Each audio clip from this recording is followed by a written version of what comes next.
A University of Cincinnati administrator calls it the fountain square of the university. That would be McMicken Hall. It is so closely associated with UC that you'll find its image on just about everything, from keychains to stationery. Good morning, Cincinnati's John Lomax shows us why this campus landmark is so Cincinnati.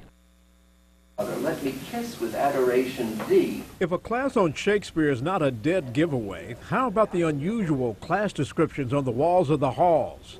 And the clincher should be just the way the building looks from the outside. When you look at it from outside, you know this is a campus building. It couldn't be anything else. This is McMicken Hall at the University of Cincinnati, named for Charles McMicken, an original benefactor of the idea of a university for the city. It's actually the second McMicken Hall. The first one was built in the late 1800s, and the second replaced it in 1950. This is our fountain square.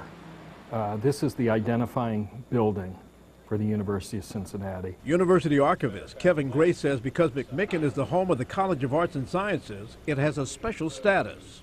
This is where most of the students have gone through at one time or another. Arts and Sciences is the largest college at UC, but also because it's the home of Mick and Mac, our two lions that are truly the symbols of the University of Cincinnati. Now their names are Mick and Mac. It obviously comes from the name of McMicken Hall, McMicken Hall. I'm told that this one is Mick, this one on the left, and the one on the right is Mac. Can't get it confirmed though because they're not talking. They were not originally intended to be here in front of McMicken Hall, but they're not stray kitties either. They were originally owned by Cincinnati businessman Jacob Hoffner, patterned after statuary he saw in Europe. They ended up in front of the original McMicken Hall and have been warmly embraced, apparently in more ways than one. They've been at UC since 1904.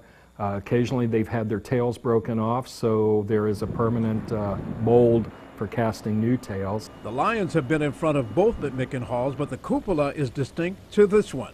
The outside is impressive, the inside just as much. Not that you can just walk in. It's locked away, and then there's the long climb up winding steel mesh stairways. Very few people get a chance to come up here into the cupola of this particular building. And I'm not sure that everybody wants to do it twice after they come up here the first time. This is a steep climb, and if you have a thing about heights, no.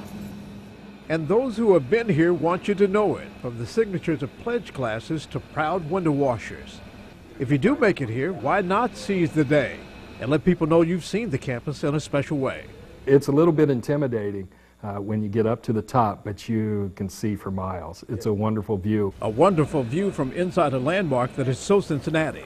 John Lomax, Local 12 News. And he's very brave to climb up there. And this added bit of trivia, the UC basketball team played in a gym in the basement of the first McMicken Hall.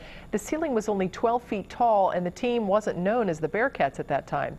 University archivist Ken Grace tells us that they were called the Dewdrops, or Big Toes. What? I never knew, and my dad played for the Bearcats. That's a little weird. Home of English 101 as well, and my first crummy grade.